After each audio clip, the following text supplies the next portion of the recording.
দাদা, মৃত্যু তো মানুষের হয়, মৃত্যু শরীরের হয়, হ্যাঁ, আত্মার মৃত্যু হয় না। ধরো একটা মানুষের মৃত্যু হচ্ছে, মৃত্যু হওয়ার পরে তার সঙ্গে কি ঘটছে?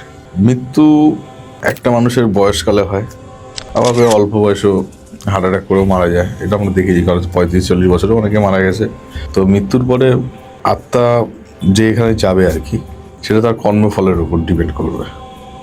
যখন মানুষ মারা যায় আর কি, যে আত্মা কিন্তু সবসময় মৃত্যু যে পড়ে, আত্মা কিন্তু তার নিজের বাড়িতেই থাকে। আচ্ছা। কারণ একটা মায়া, তারপরে তখন ভাবে যে আমি যদি পরিবারকে সময় দিলে আরও ভালো লাগতো, পরিবারে সময় দিতে পারিনি।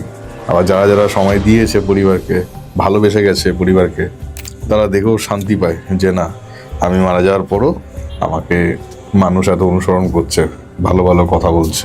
আর মানুষ হচ্ছে 3 রকমের, আরেকটা হয়, একটা হচ্ছে শতগুণের মানুষ, একটা রজগুণের মানুষ, একটা তমগুণের মানুষ। আচ্ছা। শতগুণের মানুষ যারা ঠাকুর দেবতা ঈশ্বরকে নিয়ে রয়েছে, সাত্ত্বিক, তারা হচ্ছে শতগুণের মানুষ।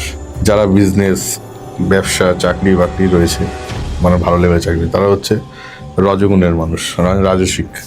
আর তমগুণের মানুষ হচ্ছে যারা খারাপ কাজের সঙ্গে যুক্ত রয়েছে, খুন খারাপি, চোর চুরি চামারি, এগুলো নিয়ে তারা হচ্ছে তমগুণের মানুষ।